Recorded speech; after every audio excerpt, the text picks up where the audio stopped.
Hey, my name's Ray, and then this is my lesson plan for my book, Dreamcatcher, so let's get started. Here's just the cover page for you. It's by Audrey Osofsky, so you pronounce that Osof, so Osof, and then Sky, so Osofsky, and the book was illustrated by Ed Young.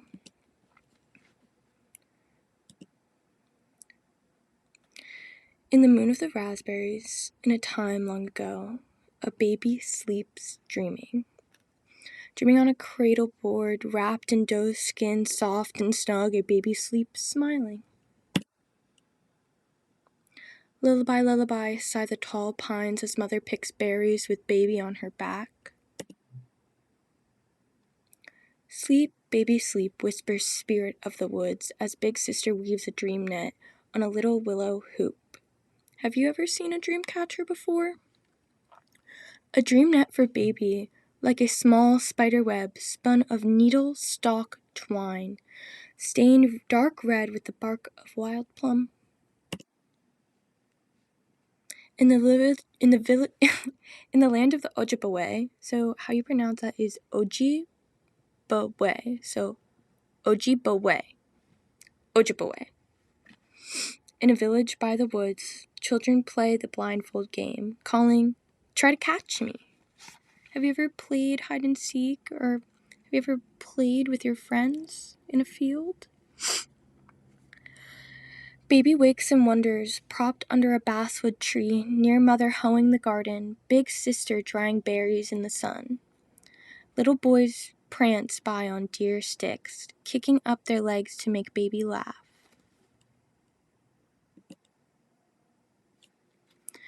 Where shining water meets the shore, mother gathers cattail reeds, grandmother weaves the mats, her long deerbone needle gliding in and out. "What did you see today that was beautiful?" she asked big sister, weaving her web. "What did you hear that was pleasing?" Baby listens, swinging from a low birch limb. "Did you see anything today that was beautiful? Did you hear anything pleasing today?" In the blue sky water, children swim, sleek as loons, dive for clamshells, laugh and splash, race to meet father, skimming in the shore, fish flopping in his birch-back canoe. Baby watches, swaying to the swish of the waves. Have you ever gone fishing before? Big sister watches grandmother stuff a squirrel's skin with wild rice, stitch up the toy for baby, sees how she knots it tight.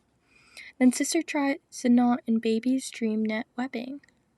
Your toys maybe are a little bit different from yours. When the sun goes home to sleep, slipping under the red cloud blanket, mother wraps baby in rabbit skin, fluffs dried moss inside the ticket noggin. So how you pronounce that is Tiki Negon. Tiki Negon. And tucks baby snug for the night.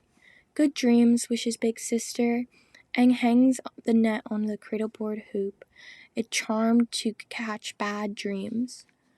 "Wa baba way," croons mother, rocking baby in the hammock, slowly swinging. "Way baba way. Sleep baby sleep, sleep baby sleep.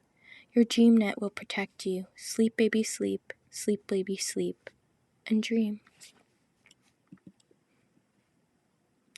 Out of the night swarm dark wings of bad dreams, but the dream net guards the way. Tangled in the net, dark dreams are caught like flies in a spider web. Dreams of the Raggedy Man in the dark, his crooked cane thumping on the ground, his birch-back mask glowing like a ghost.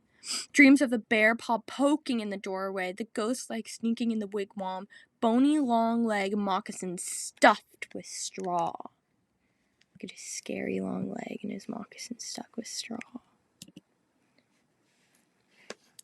Dreams of the owl cooing, sweeping down from the dark sky. Dreams of beating wings, of sharp claws, of feathers flying, caught in the web of the dream net, while the baby sleeps smiling. Then softly, like the shadow of a moonbeam, good dreams drift through the hole in the center of the web. Dream of charms hung on the cradle board, little white shells tinkling in the breeze, pheasant feathers ruffling, sucking maple sugar in a birch bark cone. Dreams of dancing to the beat of the drum, playing leapfrog with the laughing children, racing brother squirrel in moccasins fast as flying wings. Dreams of chewing on a duck bone. Dreams of running in the silk grass of the fields, calling butterfly, butterfly, show me where to go. Play hide and seek with me. Have you ever ran through a field and chased after a butterfly? All night the bad dreams struggle to fight free, but the dream net holds them fast. Helpless the bad dreams die at dawn, struck by morning light. In the land of the Ojibwe, in a time long ago, a baby sleeps dreaming. All right. So how do we dream? Let's go through and let's talk about it for a second. So I know that one way I dream, I always am daydreaming. So the painter Vincent van Gogh, you may be familiar with him. He's a French painter. He painted the Siesta after Millet, where he depicts two figures dozing off. So let's talk about, what are they doing? What do you think that they're doing? What do you think that they're thinking? Why are they laying down? Do you think that they were dreaming about going home? Do you think they're taking a small break from the laborious task? Or do you think they're sitting there dreaming about slaying dragons or going on mystical adventures? What do you think that they're doing?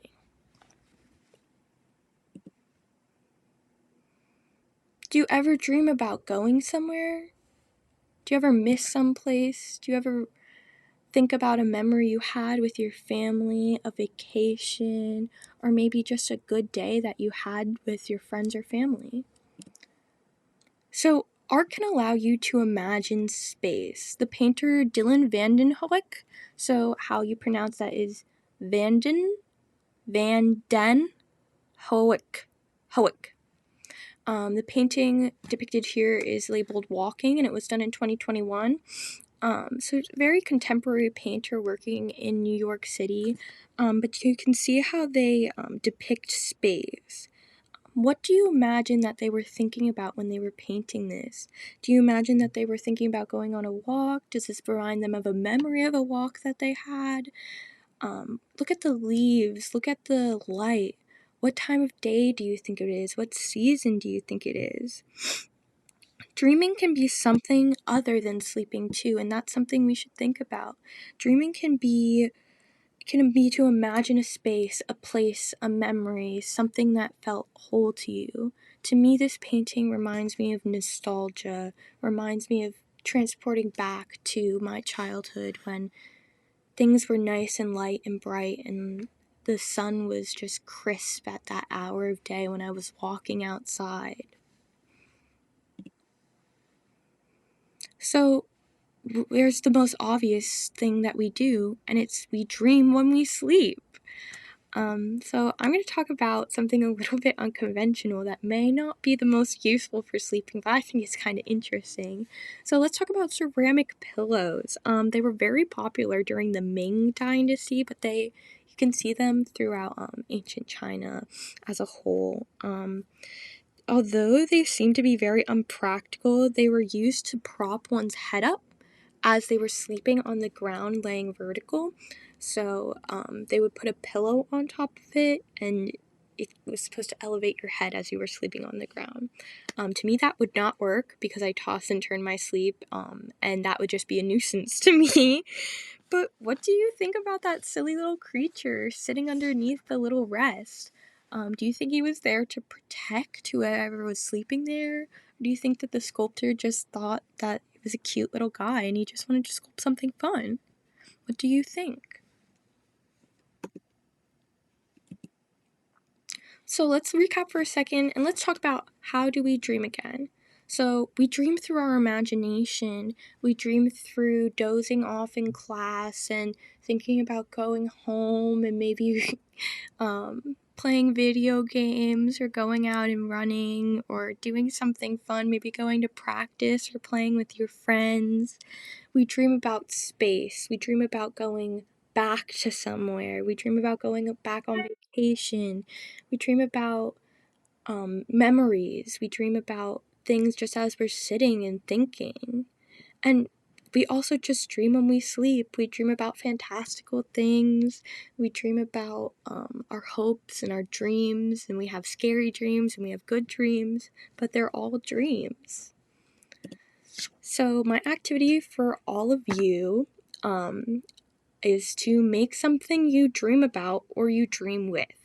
So, I would do this plan in clay. So, I have an exemplar video, but this video is already 10 minutes long, so I did not want to include it in this one, but I just made it for the community center I'm volunteering for, so I'm going to include it in. I made an exemplar as well. This is just a silly little guy.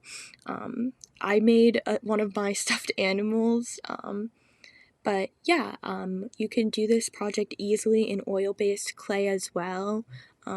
I like to just give them a prompt to work with. I think that's lets them be a lot more creative. And with clay, you just kind of have to show them how to hollow it out. And if you give them a small enough chunk, they won't make something too big. And also, I just love to see children watch the way that clay transforms from like something very malleable to something very hard, and then you put a color on and then it comes out completely different, and it just seems like this crazy magical like transformation. But yeah.